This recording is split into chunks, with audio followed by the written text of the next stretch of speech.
My name is Eliza Mitchell, and at 28, I thought I knew everything about my family. My dad, Richard, has always been my harshest critic, especially when my freelance photography business struggled this year.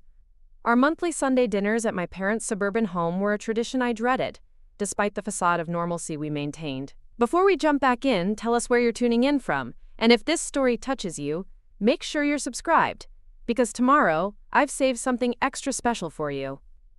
Growing up in the coastal town of Harborview, I always knew my father had expectations I could never meet. Not just high standards but impossible ones, designed to ensure I would always fall short. While my mother Diane tried to buffer his criticism with quiet encouragement, Dad's disapproval permeated every aspect of our household, like a toxic fog. From my earliest memories, Dad made it clear that he found me disappointing. When I brought home an A-, he'd ask why it wasn't an A+. When I won second place in the school science fair, he wondered aloud why I couldn't have worked harder for first. Mitchells don't settle for second best, he'd say, though his own career as a mid-level bank manager hardly reflected extraordinary achievement. My older brother Jason seemed to navigate Dad's expectations with ease. He followed our father's prescribed path without question: business degree, corporate job, sensible marriage to his college girlfriend Melissa, and a house in the right neighborhood with the right mortgage. Every box neatly checked, every expectation dutifully met. I, on the other hand, was the family disappointment. I had always been drawn to creative pursuits: sketching, painting, and eventually photography. My bedroom walls were covered with images I'd captured, rather than the academic achievements Dad thought should be displayed. Where Jason's accomplishments were celebrated at family gatherings, mine were dismissed as hobbies that would never lead anywhere. "When are you going to get serious about life, Eliza?" became Dad's refrain throughout my teenage years, followed closely by, "You can't make a living taking pictures." Despite his constant criticism, I pursued photography with passion.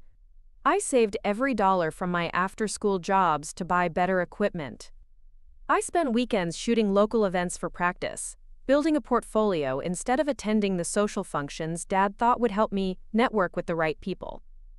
Mom would sometimes slip me extra cash for a new lens or editing software, her quiet way of supporting the dreams my father so openly derided.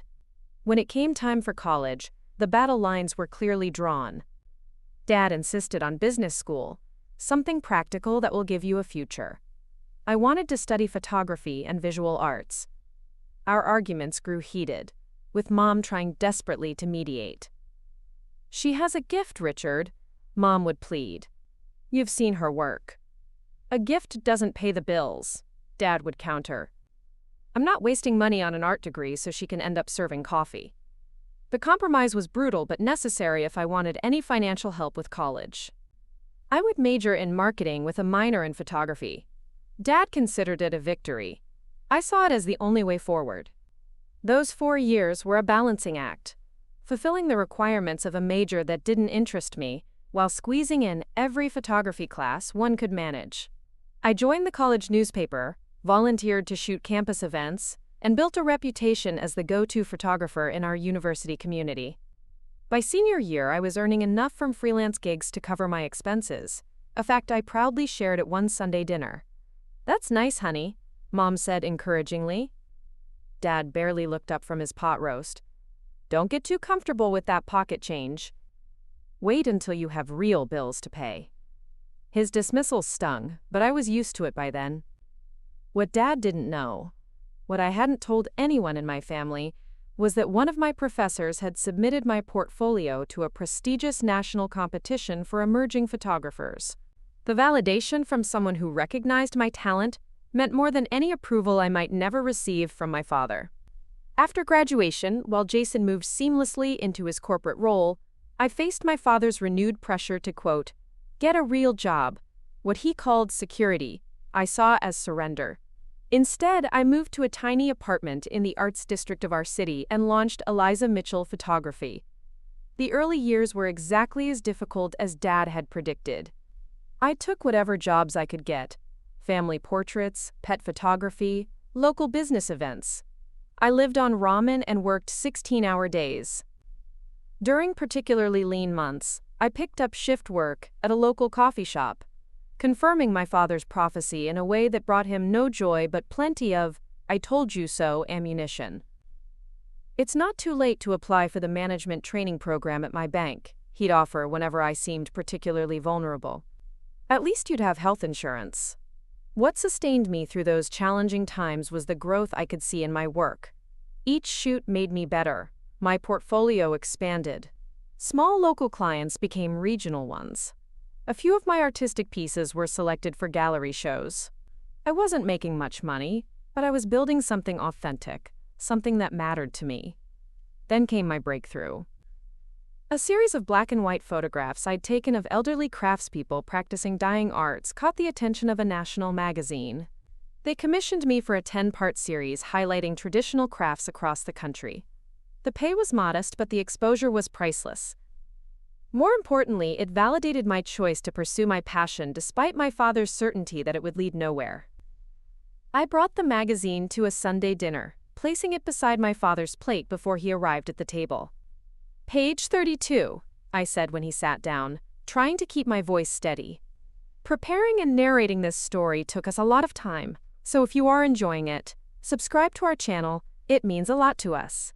Now back to the story.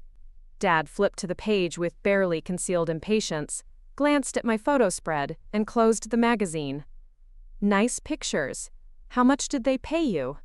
Not "congratulations," not "I'm proud of you." Just another way to measure my worth in dollars and find it wanting. "It's not about the money," I said, retrieving the magazine. "It's about recognition for my work." "Recognition doesn't pay rent," Dad replied, serving himself potatoes. "Jason just got another promotion, by the way. They're putting him in charge of the entire regional sales team." And just like that, my accomplishment was dismissed, and the conversation redirected to my brother's more acceptable success. Mom shot me an apologetic look across the table. Jason looked uncomfortable but said nothing, as usual unwilling to challenge our father's narrative. The magazine feature led to more commissions. I began to develop a reputation for capturing the soul of my subjects, particularly in my portraits. My client list grew. I hired an assistant to help with the business side of things. I moved to a slightly larger apartment, with space for a proper home studio. Things were looking up. Then the pandemic hit, and everything changed. Corporate events, a significant portion of my income, disappeared overnight. Weddings were postponed indefinitely. Family portraits became impossible during lockdown. Within weeks, my carefully built business teetered on the edge of collapse. I didn't tell my family about my financial troubles. Mom would worry, Jason would offer help I was too proud to accept, and Dad would see it as confirmation of everything he'd ever predicted about my chosen path. Instead, I applied for every small business grant and relief program available, took out loans, and pivoted as best I could to virtual shoots and online classes. It wasn't enough.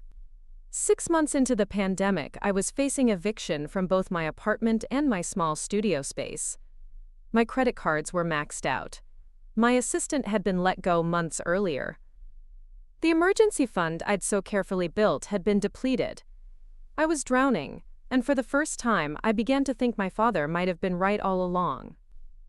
The Sunday dinners had continued throughout the pandemic, shifting to outdoor gatherings in my parents' backyard with appropriate distancing. I'd become adept at deflecting questions about my business, offering vague reassurances that things were challenging but manageable. No one needed to know I was eating one meal a day to stretch my remaining funds, or that I'd started selling equipment I couldn't afford to replace.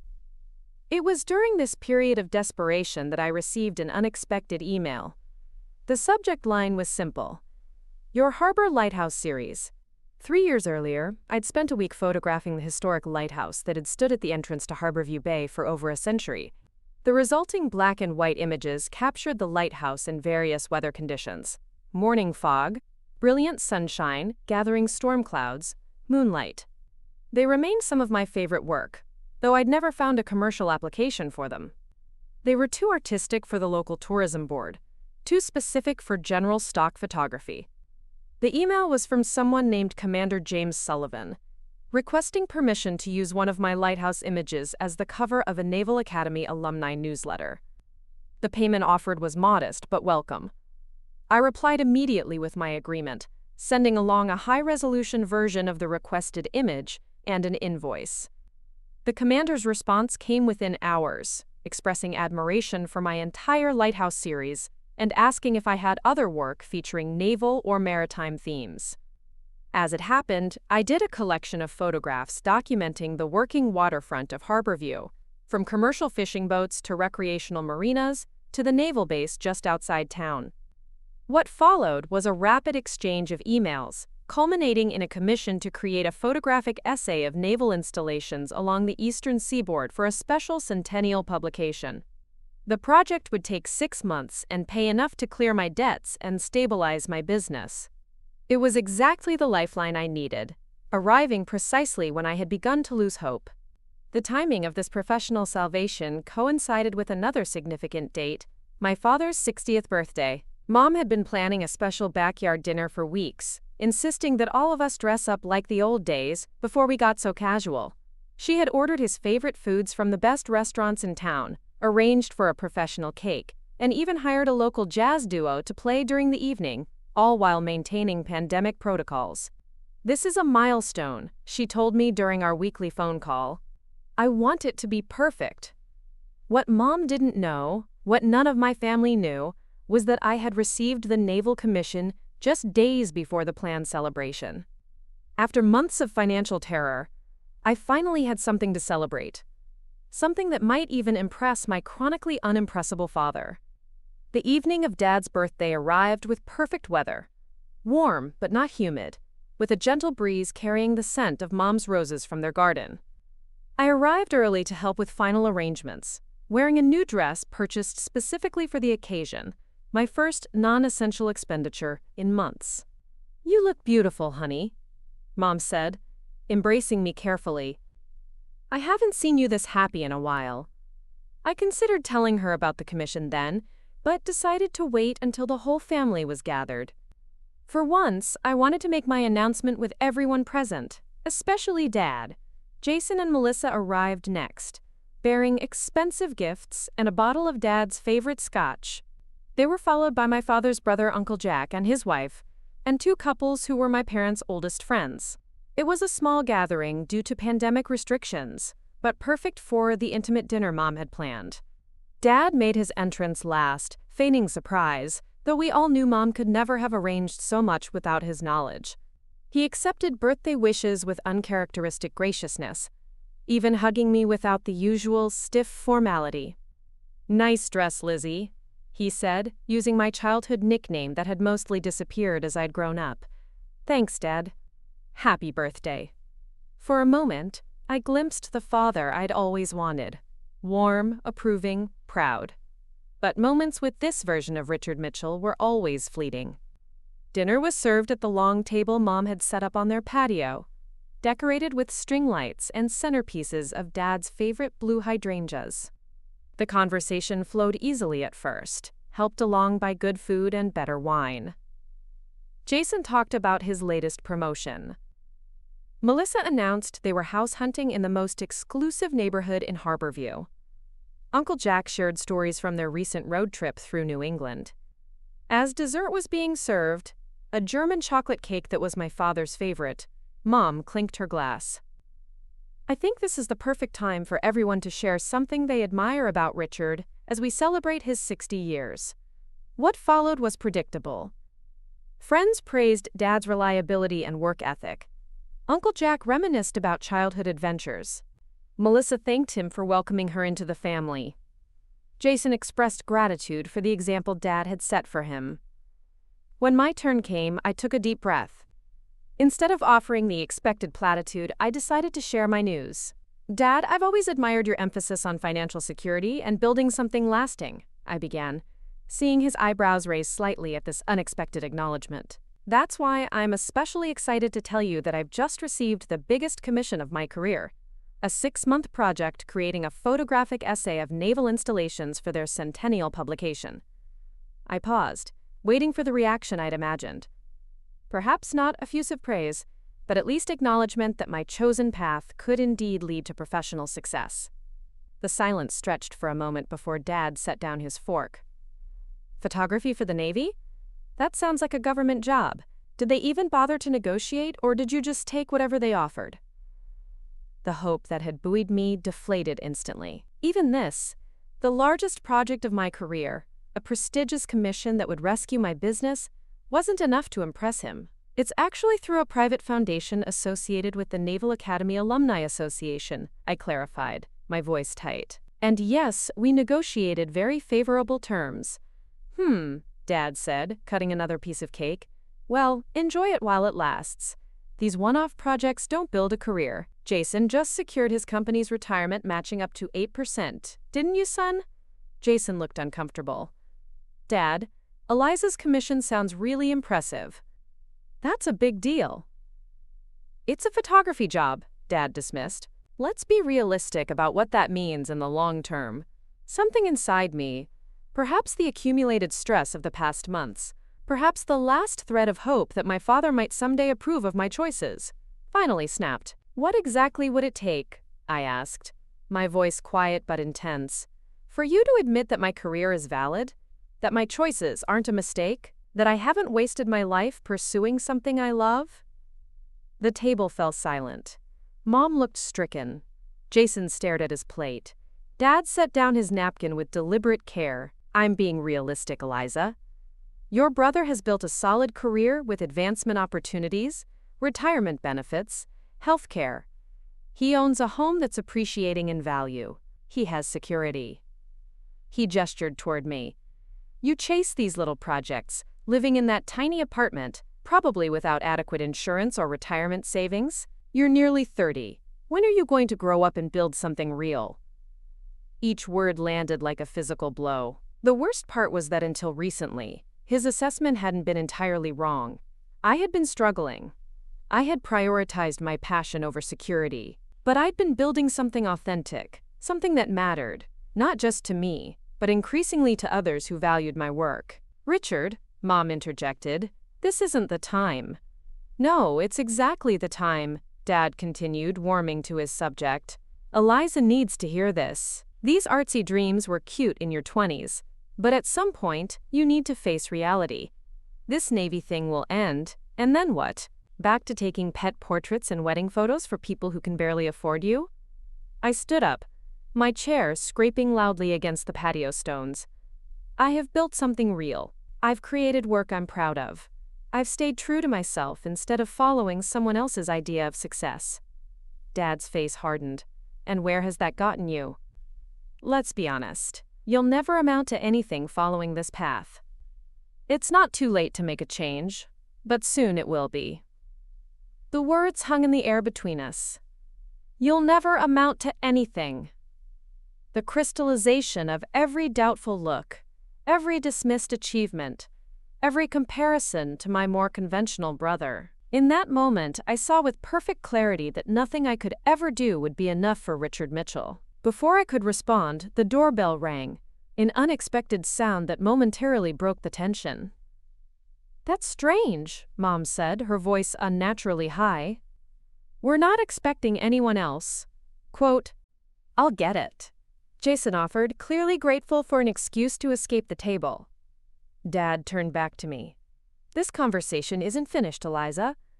You need to hear some hard truths about... Dad, Jason called from the patio doorway, his voice strained. There's someone here to see Eliza. Standing beside my brother, impeccable in a full naval dress uniform adorned with rows of ribbons and medals, was a distinguished older man with silver hair and the ramrod-straight posture that spoke of decades of military discipline. I apologize for interrupting your family gathering, he said, his voice carrying the natural authority of someone accustomed to command. I'm Admiral Robert Lawrence. I'm looking for Eliza Mitchell. The silence that fell over the patio was absolute. Even the birds seemed to have stopped singing. I stepped forward on shaky legs. I'm Eliza Mitchell. The Admiral smiled warmly. Ms. Mitchell, it's a pleasure to meet you in person.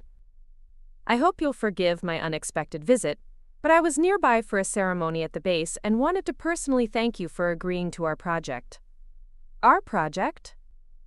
I repeated, confusion momentarily overriding my shock. The Centennial Photographic Essay, he clarified. I chair the foundation overseeing the publication. Commander Sullivan speaks very highly of your work, particularly your ability to capture not just images, but the spirit of naval service. When I saw your portfolio, I immediately understood what he meant. I was aware of every pair of eyes at the table fixed on this exchange, particularly my father's. Thank you, Admiral, that's very kind. I'm honored to be selected for the project. Selected? The Admiral raised an eyebrow. Ms. Mitchell, perhaps Commander Sullivan didn't make this clear. We approached you specifically because of your renowned eye for maritime subjects. Your Harborview Lighthouse series is already hanging in my office at the Pentagon. My father made a strangled sound behind me. Admiral Lawrence continued, seemingly oblivious to the family drama he had walked into. The committee reviewed the work of dozens of established photographers, but your portfolio stood out unanimously. Your understanding of light, particularly in coastal environments, is exceptional. Thank you, I managed, struggling to process his words. My work, hanging in the Pentagon? A committee of naval officials unanimously selecting my photography? This wasn't just a commission, it was recognition at the highest level. I won't take up much more of your family time, the Admiral said, but I wanted to personally deliver this. He handed me an envelope bearing an official seal. This contains the formal contract for your services, along with your security clearance application for access to certain installations. The project has been granted additional funding, which Commander Sullivan will discuss with you. We're also exploring the possibility of a traveling exhibition of your work following the publication. I accepted the envelope with trembling hands. Admiral Lawrence, I don't know what to say. Your work speaks for itself, Ms. Mitchell. We're the fortunate ones to have secured your talents. He glanced around at my stunned family. I apologize again for interrupting your celebration. Not at all, Mom found her voice first. We're celebrating my husband's birthday, but this seems like something worth celebrating too. Indeed, the Admiral agreed. Artistic excellence should always be celebrated. He turned back to me. I look forward to seeing your vision for this project, Ms. Mitchell. Based on your existing body of work, I have no doubt you'll create something extraordinary. With a crisp nod that somehow managed to include everyone at the table, Admiral Lawrence turned to leave. Jason, still standing by the door, seemed frozen in place. I'll walk you out, Admiral, I said, finding my footing and my voice. As we moved through the house toward the front door, the Admiral spoke quietly. I sense my arrival caused some disruption beyond surprise. I hesitated, then decided on honesty. My father has never quite believed in my career choice. Your timing was illuminating. Admiral Lawrence nodded thoughtfully. I've commanded ships and led men into combat, Ms. Mitchell, but I've never had the courage or talent to pursue a creative path. It takes remarkable strength to follow your vision when those closest to you cannot see it. He paused at the door. My wife was a concert pianist. Her father wanted her to be an accountant. 30 years later, he finally attended one of her performances with the Boston Symphony Orchestra and wept through the entire concert. The kindness in his eyes brought tears to my own. Thank you for sharing that. Sometimes it takes an outside perspective to illuminate what's been there all along, he said. I look forward to working with you, Ms. Mitchell. Your father has raised a daughter he should be very proud of. With that, Admiral Lawrence departed, leaving me standing in the doorway watching his car pull away, the weight of the contract in my hands. A tangible reminder that I hadn't imagined the entire encounter. When I returned to the patio, the atmosphere had transformed completely. Mom was dabbing at her eyes with her napkin. Uncle Jack was pouring fresh drinks. Jason was grinning broadly. And my father, my perpetually disappointed father, sat perfectly still, his face unreadable. Eliza, Mom began, her voice wobbling. Why didn't you tell us about all this? I tried to, I said simply. I was telling you when Dad said, I think we all heard what Dad said, Jason interrupted, shooting our father a pointed look. The moment stretched uncomfortably until Uncle Jack raised his glass. I think this calls for a toast. To Eliza, whose work is apparently impressive enough to hang in the Pentagon. Who knew we had such talent in the family? Everyone except my father raised their glasses. He remained motionless, staring at some middle distance beyond our gathering. As the others began to pepper me with questions about the project, the Admiral, and how this opportunity had come about, Dad abruptly stood up and walked into the house without a word. The conversation faltered as we all watched him go. Mom made a move to follow him, but I placed a hand on her arm. "Let me," I said, surprising myself with the steady resolve in my voice. I found him in his study, standing by the window that overlooked the backyard, his back to the door. "Dad," I began, but he cut me off. "An admiral?" he said, his voice so quiet I had to strain to hear it. "An admiral comes to my house, to my birthday dinner, to tell me my daughter's work hangs in the Pentagon." I said nothing, waiting. He turned slowly to face me, and I was shocked to see his eyes were red. "Do you have any idea how that felt? To have a stranger, a decorated naval officer, tell me who my daughter is, to learn from him what you've accomplished? I've been trying to tell you for years," I said, my voice gentle but firm. "You haven't been listening." Dad sank heavily into his leather desk chair. "I thought I was protecting you. The world is harsh, Eliza. I've seen so many people with dreams like yours end up broken and bitter. So your solution was to try to break me first? To make sure I never believed in myself enough to take the risks necessary to succeed?" He flinched as if I'd struck him. "That wasn't my intention." "But it was the effect," I said. "Every dismissal, every comparison to Jason, every time you changed the subject when I shared an achievement, it all sent the same message. What I valued wasn't worth valuing. Who I was wasn't good enough. I wanted security for you, stability." "No," I contradicted him gently. "You wanted me to make choices that would make you comfortable. That would confirm your worldview. My success as a photographer doesn't fit the narrative you created about creative careers, so you've never been able to see it." Dad was silent for a long moment. When he finally spoke, his voice had lost its usual certainty. "That Admiral, he really has your work in his office." A small, sad smile touched my lips. "Yes, and apparently a committee of naval officials unanimously agreed my work was exceptional. Imagine how different tonight might have been if you had been able to see that value before a man in uniform had to point it out." The weight of those words hung between us. For the first time in my memory, my father looked diminished, uncertain. "I don't know what to say," he admitted finally. "You could start with, 'I'm proud of you,'" I suggested. "Or even 'congratulations,' but only if you mean it." Dad stood up slowly, looking suddenly every bit of his 60 years. "I need some time to process this." I nodded, unsurprised but still disappointed. "Take all the time you need. I have a major project to begin planning." As I turned to leave, he called after me. "Eliza." I paused at the doorway, looking back. "The thing I said earlier, about you never amounting to anything." He struggled visibly with the words. "I was wrong. It wasn't an apology. It wasn't the wholehearted acceptance I had spent a lifetime seeking. But it was perhaps the beginning of something new. A crack in the wall of his certainty, a glimmer of recognition that his daughter might have been right all along." "Yes," I agreed quietly. "You were wrong." As I walked back to the patio, my conversation with Dad replaying in my mind, I felt strangely hollow. For years, I had imagined this moment, the moment my father would finally acknowledge my talent, my choices, my path. In my fantasies, that recognition had always brought immediate catharsis, a rush of vindication that would heal all the wounds his dismissal had inflicted. Reality, as usual, proved more complicated. The party continued through the evening, but with a strange, discordant energy. Mom fluttered about, refilling glasses and offering more cake, while casting worried glances toward the house where Dad remained sequestered in his study.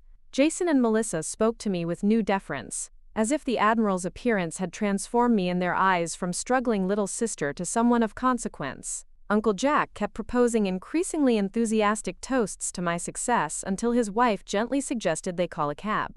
Through it all, I smiled and answered questions about the naval project, but I felt disconnected, observing the scene from a distance. The validation I had received should have felt triumphant. Instead, it left me with a gnawing emptiness and a question I couldn't shake.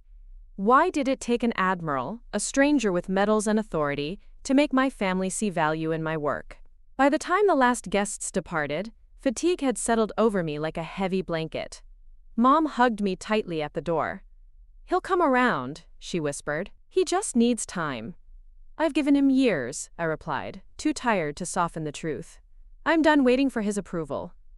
The drive back to my apartment gave me time to think. As the streets of Harborview slipped past my windows, the familiar harbor with its bobbing boats, the historic district with its colonial architecture, the arts quarter where my tiny studio sat above a vintage record shop, I realized something fundamental had shifted within me. The Admiral's validation, coming at precisely the moment of my father's cruelest dismissal, had crystallized a truth I had been circling for years. I didn't need my father's approval to know my worth. My phone buzzed with a text from Jason as I parked outside my building. "Dad's still in his study, won't talk to anyone. Mom's worried. Are you okay?" I stared at the message, surprised by the anger that flared in response. Where was this concern when Dad had been systematically undermining my confidence for years? Why was everyone so worried about his feelings now? "I'm fine," I texted back. "Dad's a grown man. He'll process this however he needs to." Jason's response came quickly. "He didn't mean what he said. You know how he gets." That was exactly the problem. I did know how he got. We all did. And for years, we had all made excuses for it, absorbed the damage, and carried on pretending it was normal. "What he means and what he says have been hurting me for as long as I can remember," I replied. "I'm done making excuses for him. Good night, Jason." I turned off my phone and climbed the 3 flights to my apartment. The space that had felt inadequate hours earlier, the space my father had disparaged as evidence of my failure, now seemed like a sanctuary. My photographs lined the walls, not framed in expensive materials but arranged with care and purpose. My second-hand furniture told the story of careful budgeting and prioritizing equipment over luxury. My tiny kitchen with its single bowl of fruit and stocked ramen shelves spoke of sacrifices made willingly in service of a dream. This wasn't failure. This was foundation building. This was the deliberate construction of a life centered around purpose rather than appearance. I slept deeply that night, more peacefully than I had in months. The financial terror that had been my constant companion since the pandemic began had lifted. The contract in its official envelope lay on my bedside table, tangible proof that my path was valid, that my vision had value. Morning brought a flood of missed calls and messages. My mother, checking if I was okay. Jason, playing his usual role as family peacekeeper. And most surprisingly, Commander Sullivan, apologizing for Admiral Lawrence's unexpected visit. "The Admiral is known for these impromptu gestures," his email explained. "He should have warned us he planned to meet you personally. I hope it didn't cause any disruption." If only he knew. I smiled grimly as I composed a polite reply, assuring him that the Admiral's visit had been a welcome surprise. In reality, it had detonated a family dynamic decades in the making. But that wasn't something a naval commander needed to know. The last message was from my father, sent at 3:17 a.m. "We should talk. Call me when you can." 4 days passed before I returned that call. I needed time to examine the shifting landscape of my emotions, to understand what I wanted from any conversation with my father. The naval project provided welcome distraction. There were contracts to review, schedules to coordinate, shot lists to develop. I threw myself into the work, grateful for the structure it provided while my personal life felt so unmoored. When I finally called him, Dad answered on the first ring, as if he'd been waiting by the phone. "Eliza," he said, his voice carrying an unfamiliar note of uncertainty. "Thank you for calling back." "You said we should talk," I replied, keeping my tone neutral. "I'm listening." The silence stretched between us, filled with all the things we'd never been able to say to each other. "I've been doing some thinking," he finally continued. "About what you said. About how I've treated your career choices." I waited, unwilling to make this easier for him. "I didn't see it," he admitted. I didn't see what you were building because it didn't look like success to me. It didn't fit my definition. And now? I prompted when he fell silent again. Now I don't know what to think. An admiral comes to my house, talks about my daughter's work hanging in the Pentagon. His voice trailed off. I've been looking you up online, reading articles about your photography. There was a piece in that arts magazine calling you one of the most insightful portrait photographers of her generation. Did you know about that? Yes, Dad, I knew. I sent Mom a link when it was published last year. Another silence, heavier this time. She didn't show me, he said finally. Would it have mattered? Or would you have dismissed it as just another art magazine nobody reads? His lack of immediate response was answer enough. Dad, I didn't call to go around in circles. What do you want from this conversation? I want? He hesitated, and I realized he was struggling with words in a way I'd never heard before. My father, always so certain, suddenly adrift. I want to understand. The choices you've made. The life you've built. I want to see what that Admiral saw. It was my turn to be silent, weighing his words against decades of dismissal. Why now? I finally asked. Because someone with authority validated me? Because my work is hanging in the Pentagon? Would you be having this revelation if Admiral Lawrence hadn't walked into your birthday party? That's not fair, Eliza. Isn't it? For years, I've been telling you, I was building something meaningful. You chose not to believe me. It took a man with medals on his chest to make you question your assumptions. I'm trying here, Dad said, frustration edging into his voice. I'm admitting I was wrong. No, you're admitting you're confused. There's a difference. I took a deep breath, trying to center myself. Dad, I appreciate that you're reaching out, but I don't think either of us is ready for this conversation yet. I need some time. How much time? We're family, Eliza. Yes, we are, and that's why this matters so much. I need to figure out what kind of relationship we can have moving forward. One that doesn't involve me constantly seeking approval you're not willing to give. I want to change that, he said quietly. I hope you do. But it's going to take more than one phone call. After we hung up, I sat for a long time, watching the late afternoon light change the shadows in my apartment. The conversation had left me drained but also strangely hopeful. For the first time in my memory, my father had expressed a willingness to question his own perspective. It wasn't reconciliation, but it was perhaps a first step toward something new. The following weeks immersed me in the naval project. I traveled to installations up and down the eastern seaboard, my security clearance opening doors to places few civilians ever saw. I photographed historic shipyards and cutting-edge training facilities, ancient ceremonial spaces and modern command centers. I captured sailors at work and at rest, from new recruits to seasoned officers. Each location brought new challenges and opportunities, stretching my skills and vision in ways that exhilarated me. Throughout this period, my communication with my family remained minimal. Mom texted regularly with superficial updates about neighbors and relatives.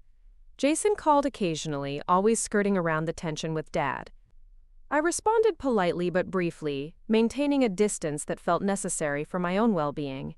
Dad made no further attempts to contact me directly, though Mom mentioned casually that he had been looking into photography exhibits in the area. I wasn't sure what to make of this information, whether to see it as a genuine effort to understand my world or simply a way to ease his own discomfort. The space from my family allowed me to focus on my work with unprecedented clarity. Without the constant undercurrent of seeking validation, I found new confidence in my creative decisions. Commander Sullivan noted the difference in our weekly review calls. These recent shots have a boldness to them, he commented one afternoon as we reviewed images from a submarine base. There's an authority in your perspective that's compelling. I'm learning to trust my eye, I replied, realizing as I said it how true it was. Whatever you're doing, keep doing it. The Admiral is exceedingly pleased with the direction this is taking. As the project progressed, word spread within naval circles about the centennial publication. Other installations began requesting inclusion, and the scope of my work expanded. What had begun as a 6-month contract was evolving into something larger and more significant, with discussions of a potential book deal beyond the original publication. 3 months into the project, I received an invitation that would once again reshape my understanding of my place in the world. Admiral Lawrence was hosting a small reception at the Naval Academy to preview some of my early work for key stakeholders in the centennial celebration. The email specified that I could bring guests if I wished. I stared at the invitation for a long time, my finger hovering over the forward button, considering whether to share it with my family. Part of me wanted to keep this achievement to myself, to protect it from my father's potential dismissal. Another part, the part that still yearned for his recognition despite everything, wanted him to see this tangible evidence of my success. In the end, I forwarded the invitation to Mom with a brief note. "You and Dad are welcome to attend if you'd like. No pressure either way." Her response came within minutes. "We'll be there. Your father already has it on his calendar." This surprised me enough that I called her immediately. "What do you mean? He already has it on his calendar?" Mom hesitated before answering. "The Admiral called him last week, invited him personally. Dad didn't want to pressure you, so he asked me not to mention it unless you brought it up." I sat with this information, unsure how to feel about the Admiral's intervention in my family dynamics. "And Dad wants to go?"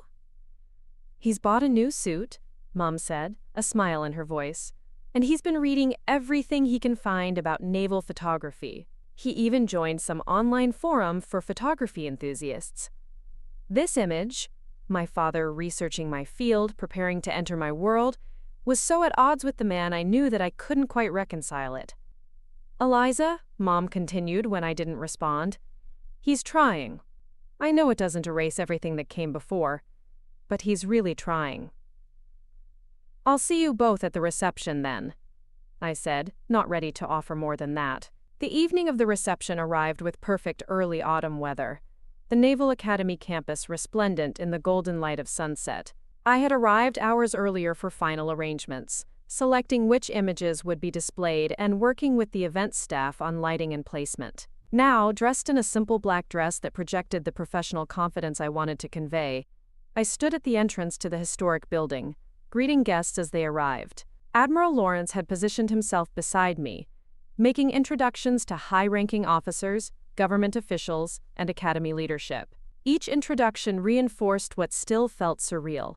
These influential people viewed me as a peer, a professional whose artistic vision they respected and valued. I was in the middle of a conversation with the Academy's museum director when I glimpsed my parents entering the reception hall. Mom looked elegant in a navy blue dress I'd never seen before. Dad, in his new suit, appeared simultaneously distinguished and deeply uncomfortable, his eyes darting around the room filled with uniforms and regalia. Admiral Lawrence noticed them immediately. "Ah, Mr. and Mrs. Mitchell," he called, waving them over. "I'm so pleased you could join us to celebrate your daughter's remarkable work." Dad shook the Admiral's extended hand, his posture automatically straightening in response to the other man's military bearing. "Thank you for inviting us, Admiral. We wouldn't have missed it. I've been telling everyone who would listen about my first visit to your home," the Admiral continued, apparently oblivious to the way both my father and I tensed at the reference. "Perfect timing. Walking in just as you were having a family discussion about Eliza's career, Mom stepped in smoothly, her social graces saving us from the awkward moment. We're so proud of Eliza. Her talent has always been evident to us, but seeing it recognized at this level is extraordinary. The convenient fiction that my family had always supported my photographic career hung in the air between us." Dad's eyes met mine briefly, acknowledging the untruth but saying nothing to contradict it. "Well, you have every reason to be proud," Admiral Lawrence affirmed. "Your daughter's work has brought a fresh perspective to how we document naval heritage. The committee was unanimous in selecting her for this project, and the results have exceeded our highest expectations." He gestured toward the main gallery space. "The exhibition awaits. Mr. Mitchell, I'd be honored to walk you through it personally. I have some insights into how your daughter captured these remarkable images." Before I could intervene, the Admiral had swept my father away, leaving me with Mom in the entrance hall. "He means well," she said, watching them go. "The Admiral or Dad?" "Both, in their own ways." She squeezed my arm gently. "Give your father a chance tonight, Eliza. He's here. That's a start." The reception progressed with the polished efficiency of a military event. I circulated among the guests, answering questions about my process, and accepting congratulations with a grace that felt increasingly natural. From across the room, I occasionally caught glimpses of my father with Admiral Lawrence, the two men moving slowly from one photograph to the next, engaged in what appeared to be serious conversation. It wasn't until the formal part of the evening, brief speeches from the Admiral and the Centennial Committee chair, followed by a toast to the project, that I found myself standing near my father again. "Your work is extraordinary," he said quietly as guests mingled around us. "The way you've captured the light on the water in that series from Norfolk, I've never seen anything like it." The specific observation, so different from his usual generalities, caught me by surprise. "You noticed the light quality?" Dad nodded, a hint of embarrassment coloring his features. "I've been studying photography basics, trying to understand what makes an image work." The Admiral pointed out how you used the early morning light to create a connection between the historic buildings and the modern ships. It's really something, Eliza." "Thank you," I said, uncertain how to navigate this new territory where my father spoke the language of my art. "I know it doesn't change anything," he continued, his voice dropping further. "But I was wrong. About you. About your work. About all of it." Around us, the reception continued, naval officers in their dress uniforms mingling with government officials and academy staff, all discussing my photography as if it were the most natural topic of conversation. The surreality of the moment, standing amid this validation while my father finally offered his own, wasn't lost on me. "Why did it take this?" I asked, gesturing around us at the exhibition. "Why couldn't you see value in my work until other people, important people, told you it was valuable?" Dad was quiet for a long moment. When he spoke, his voice carried a vulnerability I'd never heard before. "Because I was afraid for you. Every time you struggled, every setback you faced, it confirmed my worst fears, that you'd chosen a path that would bring you pain. It was easier to blame your choices than to face how powerless I was to protect you from that pain." "I didn't need protection," I said. "I needed support. I didn't know how to give you that without enabling what I thought was a mistake." He looked around at the gallery at my photographs displayed on the walls of this historic institution. "I couldn't see that what looked like struggle to me was actually growth for you. Each challenge was making your work stronger, more authentic." Admiral Lawrence approached before I could respond, clapping a hand on my father's shoulder with the easy familiarity of someone used to command. "Mitchell, you must be bursting with pride tonight. Your daughter has a singular talent." Dad's eyes never left my face as he answered. "Yes, she does. I'm just beginning to understand how exceptional she truly is." As the evening drew to a close, guests began to depart, many stopping to congratulate me one final time. Mom hugged me tightly, whispering, "He's been showing everyone your senior year photo book, telling them he could see your talent even then. Let him have that little fiction, I smiled despite myself. Some healing would require gentle fictions, bridges built over painful truths. Dad approached as the last guests were leaving, looking simultaneously exhausted and energized. "Admiral Lawrence has invited us to dinner next week. You, me, and your mother. Apparently he's quite taken with our family story, as he calls it." "Our family story," I repeated. "That's one way to put it." "Eliza," Dad hesitated, visibly gathering his courage. "I know one evening doesn't erase years. I know I have a lot to make up for.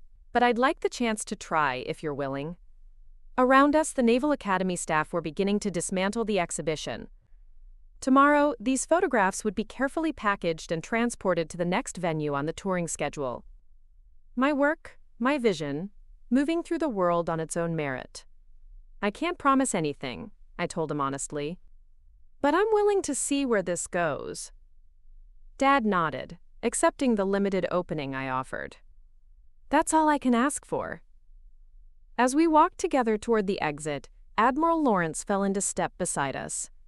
"A successful evening, I think," he observed. "Your daughter's work has made quite an impression, Mitchell."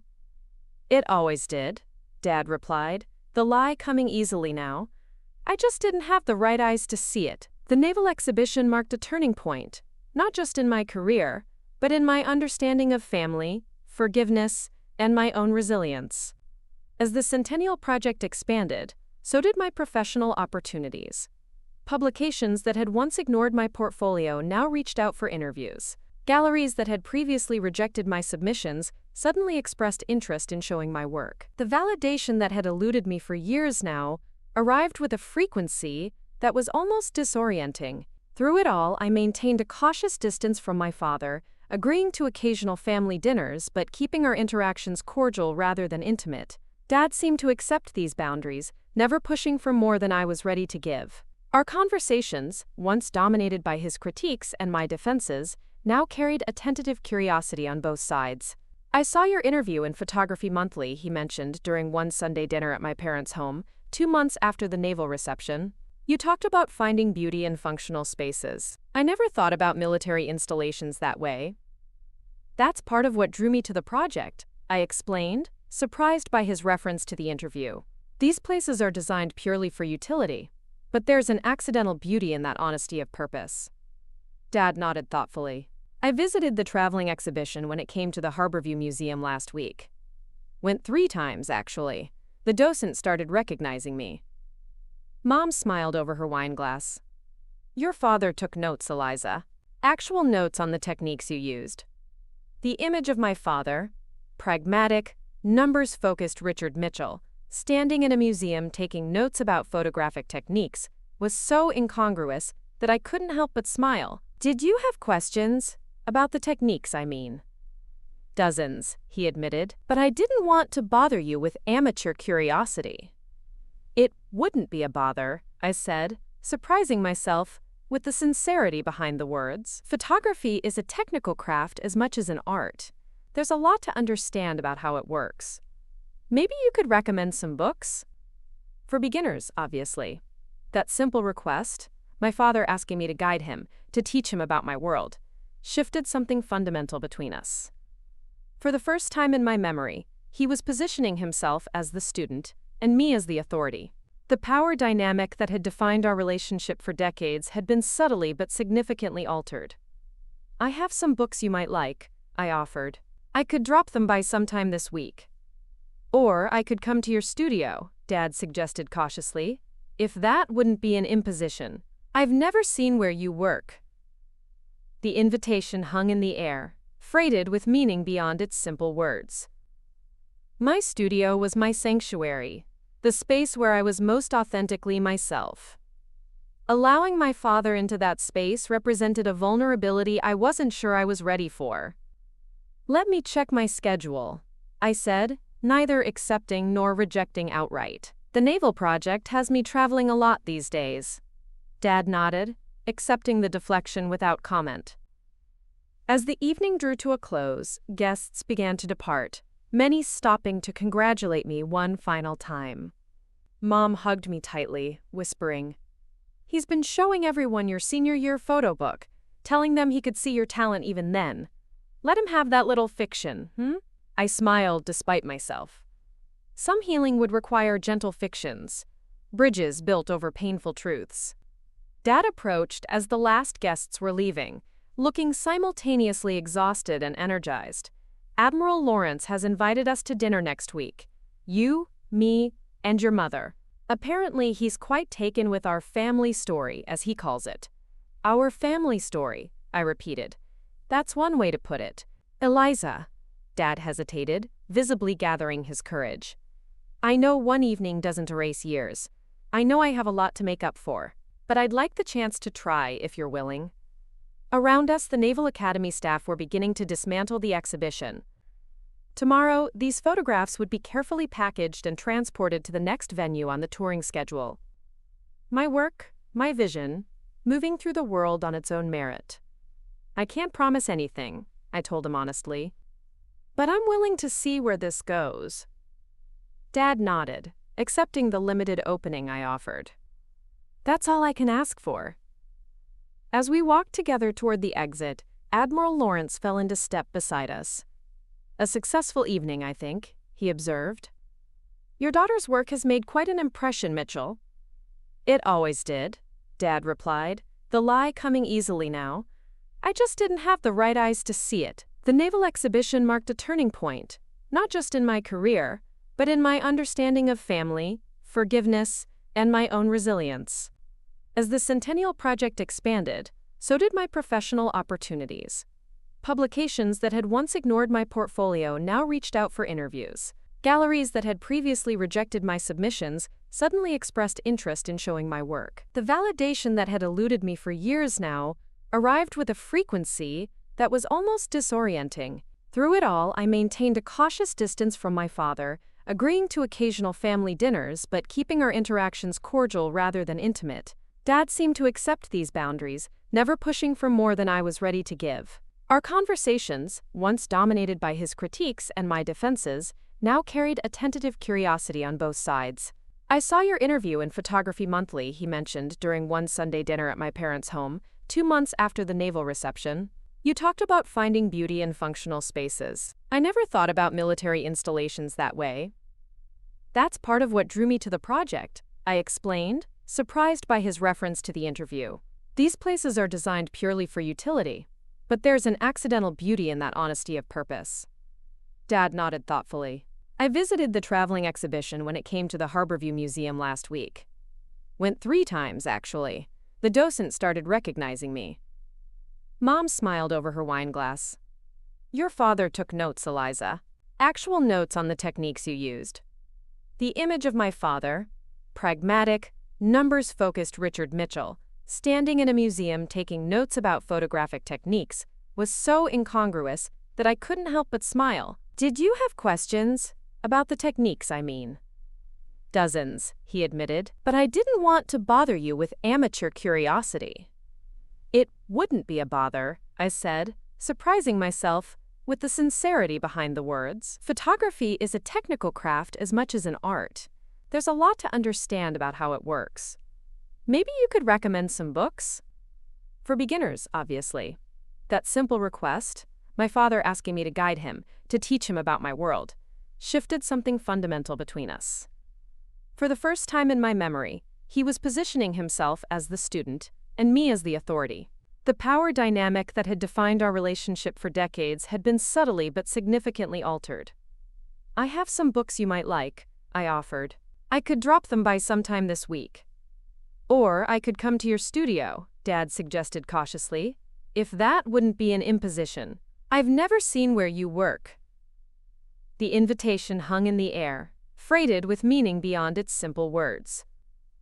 My studio was my sanctuary, the space where I was most authentically myself. Allowing my father into that space represented a vulnerability I wasn't sure I was ready for. "Let me check my schedule," I said, neither accepting nor rejecting outright. "The naval project has me traveling a lot these days." Dad nodded, accepting the deflection without comment. He asked thoughtful questions, took occasional notes, and most surprisingly offered no suggestions for how I could improve or optimize my processes. "Would you like to see some of the raw images from the naval project?" I offered, moving to my editing station. "Before they're processed for publication?" "I'd be honored," he said, and I was struck by the sincerity in his voice. This wasn't polite interest, he genuinely wanted to understand my work. I pulled up a series of images from a recent shoot at a naval air station. Planes silhouetted against dramatic cloud formations, pilots in conversation beside their aircraft, mechanical details that revealed both precision engineering and human touch. "These are the originals," I explained, clicking through them, "and here's how they transform through the editing process." I demonstrated the adjustments, subtle changes in contrast and tone, careful cropping to strengthen composition, minor retouching to remove distracting elements. Dad watched intently, occasionally leaning forward to study a detail more closely. "You're not just taking pictures," he said finally, "you're creating a visual narrative, telling a story about these places and the people in them." The observation was so accurate, so aligned with my own understanding of my work, that I felt a sudden, unexpected surge of emotion. My father was seeing, truly seeing, what I had been trying to show him for years. "That's exactly what I'm trying to do," I said, my voice slightly unsteady. "Capture the human element within these institutional spaces." show how people shape environments and are shaped by them. Dad was quiet for a moment, his gaze fixed on an image of an elderly veteran standing beside a young recruit, the composition linking them across generations of service. "I never understood before," he said finally, his voice low. "I looked at photography as a hobby, not a profession, as something anyone could do if they had a decent camera." He gestured to the complex editing station, the professional equipment, the carefully organized workspace. "I didn't see all of this. The expertise, the vision, the technical skill, the business you were building." The admission cost him something. I could see it in the tightness around his eyes, the slight flush rising from his collar. Richard Mitchell did not easily acknowledge being wrong. "It's a specialized field," I said, offering him a graceful exit. "Not many people understand what goes into professional photography." "I should have tried to understand," he countered, not taking the easy way out. Instead of dismissing it because it didn't fit my narrow definition of success.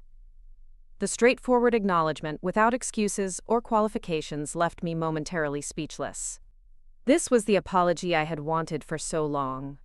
Not just for the cruel words at his birthday dinner, but for the years of subtle undermining, of comparing my path unfavorably to Jason's, of measuring my worth by financial metrics that discounted the value of creative fulfillment. "Would you like to see how a shoot comes together?" I asked, moving us past the emotional moment. "I'm preparing for tomorrow's lighthouse session." Dad nodded, visibly grateful for the shift. "I'd like that very much." I walked him through my preparation process. The location research, the equipment selection, the shot list development. As we worked, the awkwardness between us gradually dissolved, replaced by a rhythm of explanation and inquiry that felt almost collaborative.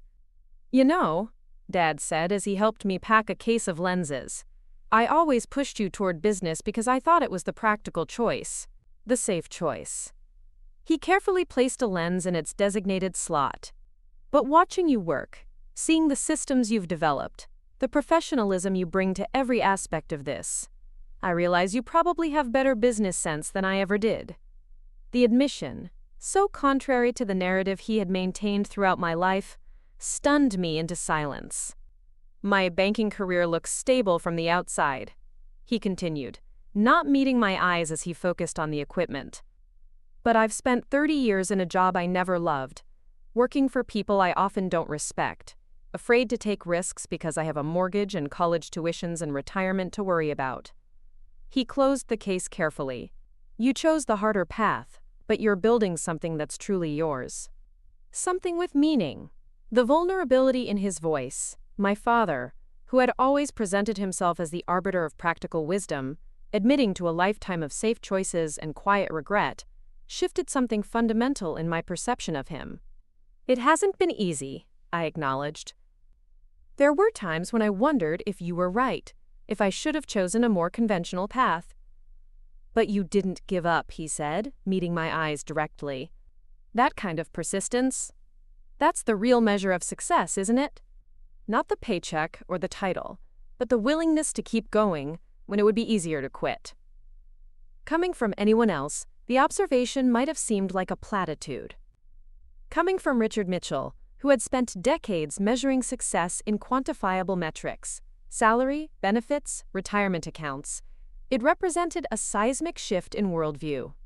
"I think," I said carefully, "that different paths require different kinds of courage. It takes one kind of courage, to commit to stability, to prioritize security for your family, even if it means personal compromise.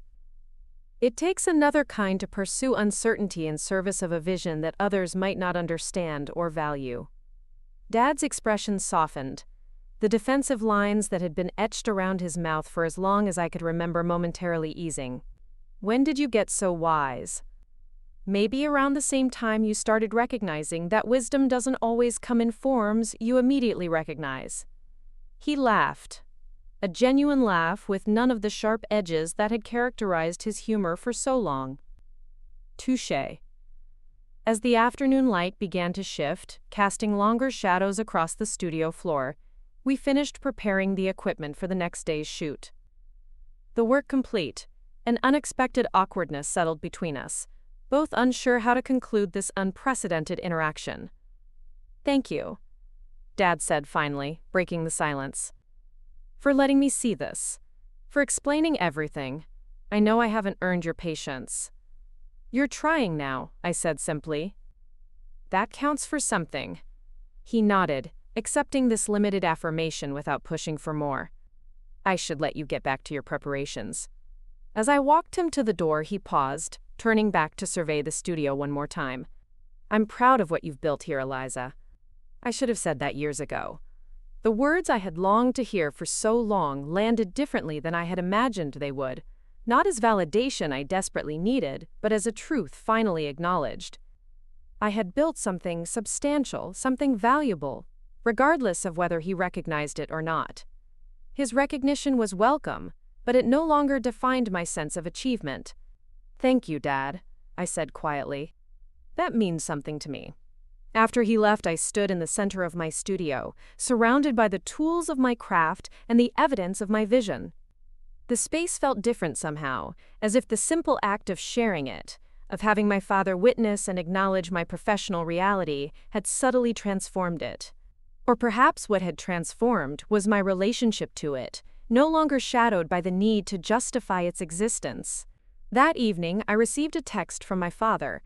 "Thank you again for today. Your workspace reflects the same qualities I see in your photography. Thoughtfully arranged, filled with purpose, uniquely yours. I'm grateful you allowed me to see it." I read the message several times, struck by its specificity, its attention to detail, its complete lack of suggestions for improvement. This was not the Richard Mitchell who had spent decades critiquing my choices. This was someone new. Someone making a genuine effort to see the world through different eyes. The next morning, as I prepared to leave for the lighthouse shoot, I received another text from Dad. "Good luck today. The weather looks perfect for what you described. I'll be thinking about those shots with the early morning light on the lighthouse keeper's quarters." He had been listening, not just hearing my words but absorbing them, remembering details about the shoot I had planned. It was a small thing, this text, but it represented something profound. My father engaging with my world on its own terms, offering support without attempting to direct or correct. I texted back, "Thanks. If they turn out well, maybe you'd like to see the unedited images before they go to the Naval Committee." His response came immediately. "I'd be honored." As I drove to the lighthouse, equipment packed carefully in the trunk of my car, I reflected on the strange journey of the past few months. The Admiral's unexpected appearance at my father's birthday dinner had detonated a family dynamic decades in the making, forcing a reckoning that might otherwise never have come. The painful words my father had spoken, "You'll never amount to anything," had been followed by a recognition of their falsehood, a recognition that might ultimately lead to healing. The lighthouse appeared on the horizon as I rounded a curve in the coastal road, its white tower gleaming in the early morning light. I pulled over at a scenic overlook, drawn by the composition that presented itself. The historic structure balanced against the natural elements of sky, sea, and rocky shoreline. This wasn't on my shot list for the naval project, but the moment called for documentation. As I set up my tripod and selected a lens, I thought about what I had told my father the day before, that photography required both technical planning and the ability to respond intuitively to what presented itself in the moment. Perhaps relationships followed a similar principle. There was value in structure, in established patterns of interaction, but also in remaining open to unexpected moments of connection, to the possibility that people could surprise you, could grow in ways you hadn't anticipated. I captured the lighthouse from multiple angles, experimenting with composition and exposure. When I reviewed the images on my camera's display, one stood out. The lighthouse caught in perfect morning light, solid and unwavering against a background of shifting sea and sky. It spoke to permanence amid change, to finding stability not through rigidity, but through adapting to the elements that surrounded it. That evening, I sent the image to my father with a simple message. "Thought you might like to see this one. It's not part of the official naval series, just something that caught my eye this morning." His response came as I was packing up my equipment at the end of the day's shoot. "This is extraordinary, Eliza. The way you've captured both strength and vulnerability in the same structure. Would you consider making a print of this? I'd like to frame it for my office. My father, who had never displayed any of my work, was asking to place my photography in his professional space to make it part of how he presented himself to the world. The request represented a public acknowledgement of my talent, a statement to his colleagues and clients about what he valued. I'd be happy to make a print for you, I replied. What size would work best for your office? As I drove home in the gathering dusk, lighthouse shoot successfully completed, I felt a sense of possibility that had been absent from my relationship with my father for as long as I could remember. The carefully maintained distance between us, constructed from years of criticism on his side and defensive self-protection on mine, had begun to narrow, not through dramatic gestures, but through small moments of genuine connection. I didn't harbor illusions that everything had been resolved. One afternoon in my studio, a few thoughtful texts and a request for a print couldn't erase decades of misunderstanding and hurt. The path forward would not be straight or simple. There would be missteps on both sides. Old patterns, reasserting themselves in moments of stress or uncertainty. But for the first time, I could envision a relationship with my father built on mutual respect, rather than constant judgment, on appreciation for our differences, rather than frustrated attempts to eliminate them. It would take time, patience, and continued effort from both of us.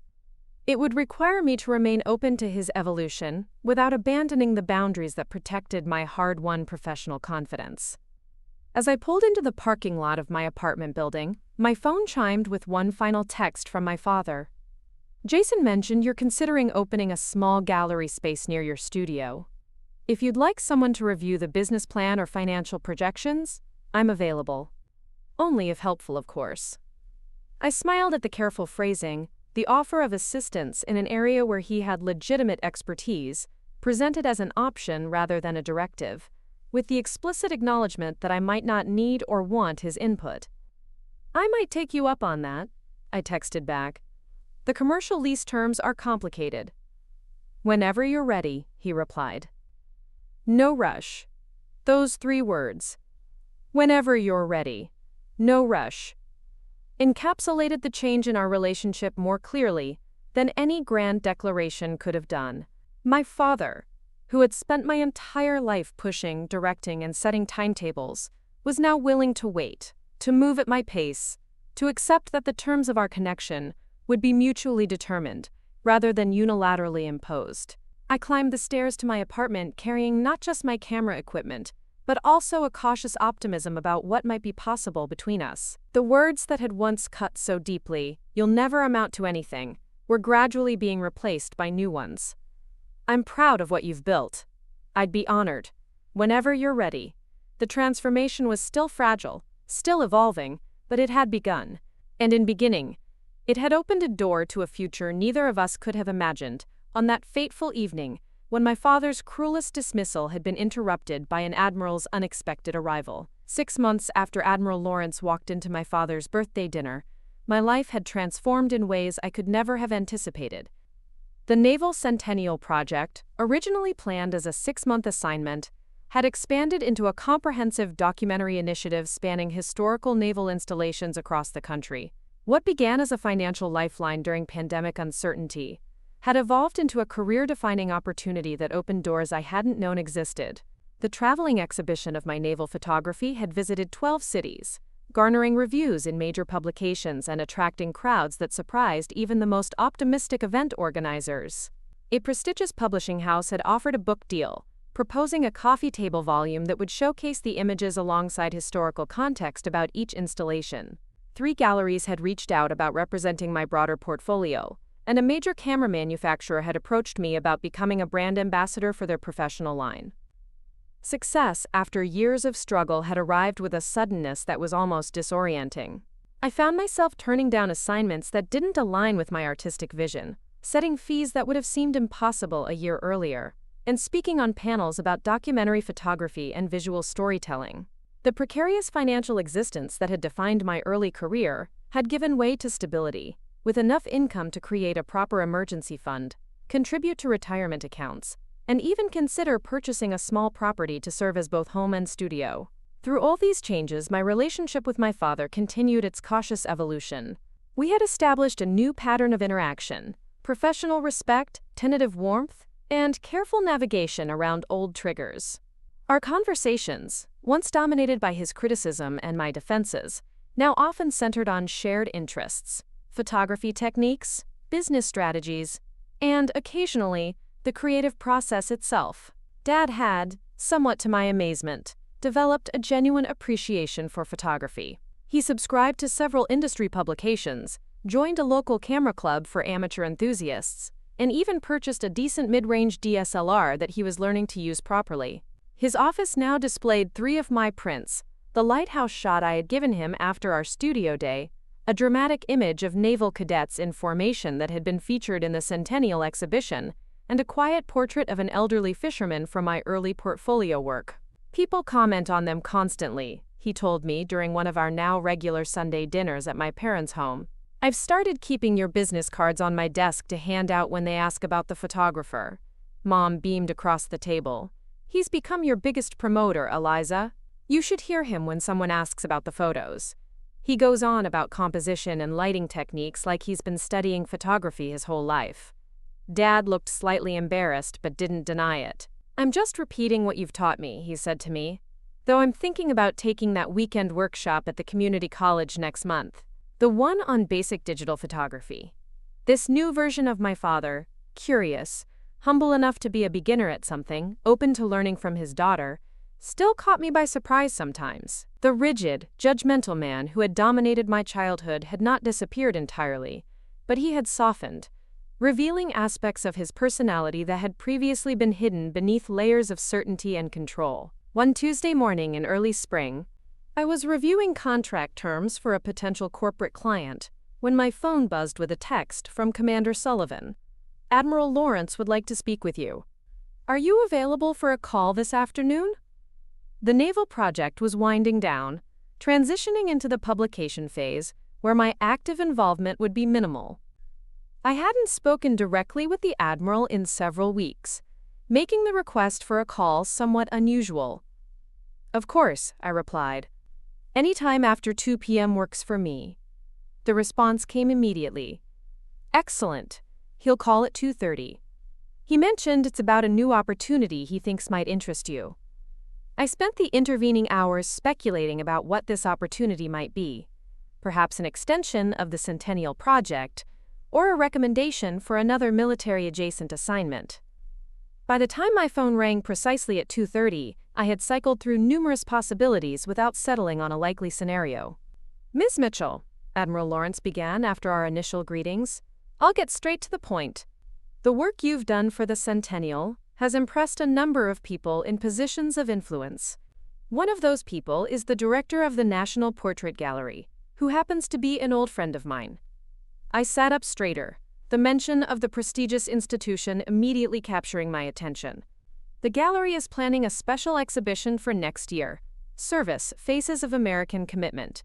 It will feature portraits of Americans who have dedicated their lives to various forms of service: military, public health, education, community building, and so on. The director is looking for photographers with a unique perspective, and your name is on his shortlist."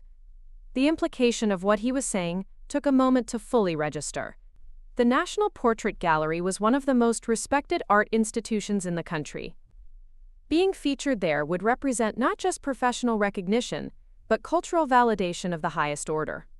"I'm honored to be considered," I said, fighting to keep my voice steady. "What would the project involve?"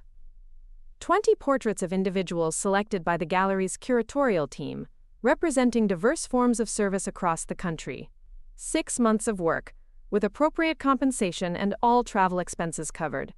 The resulting images would be exhibited for 3 months at the gallery in Washington, then potentially toured to other institutions.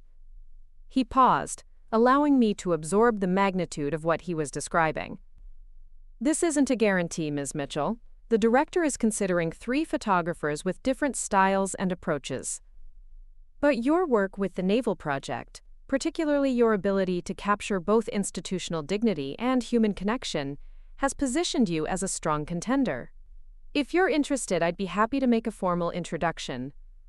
I'm definitely interested, I replied, my mind already racing with possibilities. When would they need to make a decision? The director will be selecting the photographer within the next month. I should mention that one of the other candidates is Martin Reynolds. The name registered immediately. Martin Reynolds was a photographic legend, with 4 decades of documentary work and a shelf full of prestigious awards. The idea that I was being considered alongside someone of his stature was almost unbelievable. Martin Reynolds? I repeated. Admiral, I appreciate your confidence, but I'm nowhere near his level of accomplishment. Don't sell yourself short, the Admiral replied firmly. Reynolds has an impressive body of work, certainly, but the gallery is looking for a fresh perspective. Your approach to the naval project demonstrated exactly the sensibility they're seeking. Respectful but not reverential, capturing institutional tradition without being constrained by it. After the call ended, I sat motionless in my studio, trying to process the conversation. Being considered for such a prestigious assignment, even if I ultimately wasn't selected, represented a validation I had never imagined possible a year earlier. From struggling to keep my business afloat during the pandemic to being mentioned in the same conversation as Martin Reynolds, the trajectory seemed impossible, almost absurd in its steepness. My first instinct was to call Jason, who had become a more supportive presence in my life as our parents' dynamic shifted. But as I reached for my phone, I realized there was someone else I wanted to share the news with first. Dad answered on the second ring. Eliza? Everything okay? It struck me that this was still his default assumption when I called unexpectedly that something must be wrong. We were building something new, but old patterns died slowly. Everything's fine, I assured him. Actually, everything's potentially amazing. Do you have a few minutes? Something's happened that I'd like to talk about. Of course, he said, and I could hear him moving, presumably to a more private space in his office. What's going on? I explained Admiral Lawrence's call, the National Portrait Gallery opportunity, and the significance it held professionally. As I spoke, I realized I was bracing myself, some part of me still expecting him to find a way to diminish this, to identify the potential downsides or limitations. Instead, when I finished, there was a moment of silence before he responded in a voice thick with emotion. Eliza, this is extraordinary. The National Portrait Gallery, that's the highest level of recognition. And to be considered alongside someone like Reynolds. He paused. I'm so proud of you, I don't have adequate words. The simple, straightforward pride in his voice, uncomplicated by qualifications or warnings, loosened something that had remained tightly wound within me despite our recent progress. Thank you, I said quietly. That means a lot to me. What can I do to help, he asked, the question so different from his usual approach that it momentarily threw me. Do you need to prepare a special portfolio? Or a proposal of some kind? Actually, yes, I admitted. If the Admiral makes the introduction, I'll need to present a concept for how I'd approach the portrait series. Something that demonstrates my particular vision while aligning with the exhibition theme. I don't know much about art proposals, Dad said, but I'm good at reviewing presentations. If you'd like another set of eyes before you submit it, I'd be happy to look it over, strictly for clarity and structure, of course. The creative content is entirely your domain. The careful way he defined the boundaries of his offer, making it clear he wasn't attempting to direct my artistic choices, showed how conscious he had become of our historical dynamics. I might take you up on that, I said. Thank you. After we hung up, I sat for a long time in my studio, watching the afternoon light shift across the exposed brick walls. If someone had told me a year earlier that Richard Mitchell would one day offer to help with a National Portrait Gallery proposal, and that I would actually consider accepting that help, I would have dismissed it as absurd fantasy. Yet here we were, navigating a new relationship built on mutual respect, rather than the power imbalance that had defined our interactions for decades. The formal introduction to the gallery's director came the following week, setting in motion a whirlwind of preparation. I spent days reviewing the institution's previous exhibitions, researching the concept of service across different sectors, and developing a distinctive approach that would showcase my strengths as a photographer while serving the exhibition's broader cultural aims. Dad, true to his word, reviewed my written materials with thoughtful attention, offering suggestions that clarified my vision without attempting to redirect it. Mom, delighted by our newfound collaboration, kept a respectful distance, but made her support known through practical means. Dropping off prepared meals during my intense work periods, handling some personal errands I didn't have time for, creating space for me to focus completely on the opportunity before me. Jason, initially skeptical that our father's transformation could be sustained, gradually acknowledged the genuine nature of the change. "It's like he's a different person with you now," he observed during a rare sibling dinner, just the two of us at a quiet restaurant near my studio.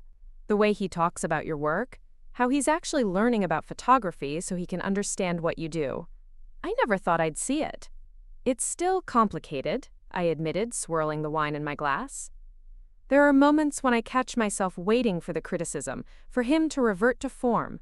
And sometimes he still says things that hit old triggers, though I think it's unintentional now rather than designed to undermine." "But it's better?" Jason asked. I considered the question seriously. "Yes, it's better. Different, at least."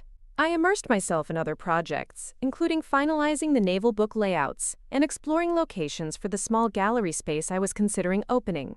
Dad, to his credit, never pushed for updates, though I could sense his contained curiosity whenever we spoke. The call from the gallery's director came on a rainy Tuesday morning in May, just as I was setting up for a corporate shoot that would help fund my gallery venture. Seeing the Washington, D.C. area code, I stepped away from my equipment to answer. "Ms. Mitchell," the director began, his voice carrying the measured cadence of someone accustomed to formal presentations, "I'm calling regarding the service exhibition we discussed." My heart rate accelerated as I waited for him to continue. "After careful consideration of all three candidates, we would like to offer you the commission for the portrait series. Your proposal demonstrated exactly the blend of respect and insight we're seeking for this project." The words took a moment to fully register. "Thank you," I managed finally. "I'm honored by your confidence. Your work with the Naval Centennial showed remarkable sensitivity to institutional context while maintaining a distinct artistic voice," he continued. "That balance is precisely what this exhibition requires." We spoke for another 20 minutes, discussing logistics, timelines, and next steps. By the time the call ended, the corporate client had arrived at the studio, forcing me to compartmentalize my elation and focus on the immediate task at hand. It wasn't until late that evening, the shoot successfully completed, that I had time to fully absorb the magnitude of what had happened. I had been selected over Martin Reynolds, a photographer whose books occupied a hallowed place on my shelves, whose career I had studied in college, whose images had partly inspired my own journey into documentary photography. The impossibility of this outcome, measured against where I had been just 1 year earlier, left me momentarily breathless. This time, I didn't call anyone immediately. Instead, I sat in my apartment with a glass of wine, watching the city lights through my window, allowing myself to experience the full emotional impact of this validation. There were tears, of relief, of vindication, of gratitude, followed by a deep, centering calm as I contemplated the path ahead. The following day, I drove to my parents' home unannounced, something I rarely did. Mom answered the door with surprise, that quickly shifted to concern. "Eliza, is everything all right?" "Everything's fine," I assured her. "Is Dad home?" "He's in his study, working from home today." I found him at his desk, reading glasses perched on his nose as he reviewed documents on his computer screen. He looked up at my knock, surprise registering briefly before he removed his glasses and stood. "Eliza, this is unexpected." "I have news," I said simply, "and I wanted to tell you in person." Something in my expression must have telegraphed the nature of the news, because a cautious hope appeared in his eyes. "The gallery?" I nodded. "They selected me for the commission." Over Martin Reynolds, and whoever the third candidate was. Dad came around the desk, his usual reserve momentarily abandoned as he embraced me, an uncharacteristic display of physical affection that spoke volumes about how far we had come. "I knew it," he said as he stepped back, emotion making his voice rough. "I knew they would recognize what I finally learned to see. The acknowledgement that he had needed to learn to see the value in my work, that this perception hadn't come naturally to him, carried an honesty that touched me deeply. There was no pretense that he had always believed in me, no rewriting of our difficult history. Just a simple recognition of growth, of perception expanded through conscious effort. "We should celebrate," Mom declared from the doorway, where she had been watching our exchange with tear-filled eyes. "I'll make reservations at Riverside for tonight. Jason and Melissa, too, if they're available." That evening, seated at Harborview's finest restaurant with my small family gathered around a beautifully appointed table, I experienced a sense of completion, unlike anything I had known before. This wasn't just a celebration of professional achievement, though the gallery commission represented a pinnacle by any standard. It was the culmination of a personal journey, a recalibration of family dynamics that had once seemed permanently fixed in painful patterns. Dad ordered champagne, waiting until everyone had been served before raising his glass. "To Eliza," he said, his voice carrying a pride that once would have been reserved exclusively for Jason's conventional achievements, whose vision, persistence, and talent have earned her a place among the nation's finest photographers. Jason raised his glass higher. Dad walked the perimeter of the space, making notes on a small pad. He had offered to help review the lease terms and business structure, applying his financial expertise in service of my creative venture, rather than in opposition to it. We had established a new dynamic, mutual respect for our different strengths, collaboration that honored boundaries, communication that acknowledged our history without being constrained by it. "The natural light in here is exceptional," he observed, looking up at the tall windows that lined the street-facing wall, "perfect for displaying photography." "That's what drew me to the space," I agreed, "though we'll need adjustable gallery lighting for evening events." He nodded, adding this to his notes. "Have you thought about opening reception plans?" The timing could align well with the announcement of the Portrait Gallery Commission. I smiled at his thinking, strategic, yet supportive, focused on maximizing the impact of my accomplishment rather than questioning its validity. Actually, I was thinking the first exhibition could be a preview of the service portraits once I have the initial series completed. A Harborview debut before the Washington opening. "Brilliant," Dad said simply. "A hometown celebration that links back to your national recognition." As we continued discussing the gallery plans, my phone buzzed with an email alert. The National Portrait Gallery logo appeared on the screen, indicating the first official communication since I had signed the contract. The message was brief but significant. The gallery's press release announcing my selection would go out the following week, accompanied by features in several major arts publications. They requested a professional headshot and brief biographical statement emphasizing my unique perspective as a photographer. "They're making the announcement next week," I told Dad, looking up from my phone. "They want a bio that explains my photographic perspective." He was quiet for a moment, considering. "What is your perspective, Eliza, if you had to distill it to its essence?" The question was genuine, coming from a place of curiosity rather than challenge.